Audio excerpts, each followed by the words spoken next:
The Republicans in Oklahoma passed a ban on gay marriage in that state. Judge Kern, a state, I don't know, it was state Supreme Court or whatever it was. I don't know which kind of judge he is. It was U.S. District Court. U.S. District Judge Terrence Kern ruled that this is a violation of the 14th Amendment, the Equal Protection Clause of the U.S. Constitution. This is the basis on which most of these federal judges have been striking down statewide bans on gay marriage. And so a Republican state representative, Mike Turner, says, okay, if gays can't get married, or if gays can get married, if that's the way it's going to be, then let's just do away with marriage altogether. Nobody can get married. Seems a little odd to me, kind of an unusual position, but Austin Peterson thinks it's kind of cool, and I'm wondering why. Austin is a libertarian commentator. He's the editor of thelibertarianrepublic.com, thelibertarianrepublic.com, the website. Austin, welcome back to the program. Thanks for having me, Tom. Good to talk to you. Are you married? No, hopefully someday. Okay, so maybe one day. Okay, so thanks for bringing it up, Tom. Well, no, the reason I was asking was, when you get married, I've been married for 42 years. You understand that there are a whole bunch of laws that benefit you. It's just like, when you get rich, when, in the years where I've made a lot of money, the very first time I ever did, it shocked me that I didn't have to pay Social Security taxes anymore on, half my year's income. I was like, whoa, right. This is really cool. Like, the tax code is skewed so that rich people, make out even better than working people. And I can tell you that the tax code is also skewed so that married people make out better than single people. And we do that. We do both of those things because presumably there's some social value. The Republicans have convinced us that having rich people run the country is a good thing. And I think pretty much everybody has convinced us that we should provide some preferential treatment to married people because we want people to get married, because that's an institution that has stability and is good for society. So why would you want to ban marriage? Well, really, I don't want to ban marriage. I mean, just because the government doesn't do it doesn't mean that people won't do it. I mean, remember, Tom, the very first marriage laws in this country were meant to keep blacks from marrying whites. It was about banning marriage between interracial couples. And I would never want to ban marriage, but I mean, think about the very first marriage laws have been about stopping polygamy. So if marriage is good, why not marriage with 2 or 3 or 4 people? Maybe that's even better than well, the very I don't want to be in the business of telling people what is a social good or not. The reason why I was excited about this debate in Oklahoma was because it finally was having the discussion that marriage was a private contract, and that under the equal protections, the privileges and immunities afforded to us under the 14th Amendment, that the government should have no say in telling people that they can't have a marriage, that one group of people can have a marriage and that other people can't. So I thought it was exciting because even though I know it's a little too optimistic for a classical liberal such as myself to believe that this would actually happen, it's taking the direction of bringing it towards that libertarian conversation of saying that the marriage is a contract between people who love each other, and it doesn't matter what the government says, and that the government should not be banning it for anyone. I don't think the government should be banning it, but I like the fact that people are talking about. Okay, so let me please don't filibuster me, Austin. Nobody can have it. Austin, please don't filibuster me. Let's have a conversation here. And we only have 4 minutes left.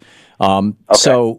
So if I understand you correctly, what you're saying is that a society giving a tax preference, basically, to married people is a violation of the 14th Amendment because single people don't get that tax privilege. Would you say the same thing? Would you say the same thing about people who own their houses rather than rent them? Should they get the mortgage tax exemption? I think you can build a strong case for that, actually. I would say that. Yeah, sure. I mean, again, I really don't like a government that picks winners and losers. That's right. Okay. All right. I'm with you. I'm with you on that. Then would you say the same thing about people who incorporate a business? Should they be able to deduct from their taxes things like 3 martini lunches and travel and staying in nice hotels and going to the Koch brothers mansion and stuff like that? No, and the reason is because I would abolish the tax code as it stands, and I would if I had to institute a tax, I'd have a flat tax, and that would be just across the board. And I know you don't like that, but so every corporation would pay the same tax? I would not want to give any special benefit to anybody for any reason. So every corporation would pay the same amount of tax?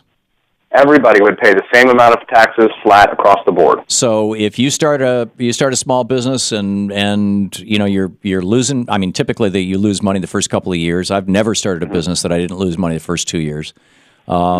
Even though you've lost money, you think that business should pay taxes? Well, yeah, the thing is, I started a business 6 months ago, and luckily I've been profitable for the last 6 months, thank goodness, knock on wood. But I do take all the deductions that I can just so that I can stay afloat. But if I had the option to, I would rather just pay a flat tax across the board because it's much less confusing. I'm not very good at mathematics, so it takes a lot for me to run my business and be able to do all the tax code. So I think it would actually be less of a burden if everybody knew what they had to pay every year. It would actually simplify things. Well, at least you're consistent. So So corporations should pay the same taxes as individuals.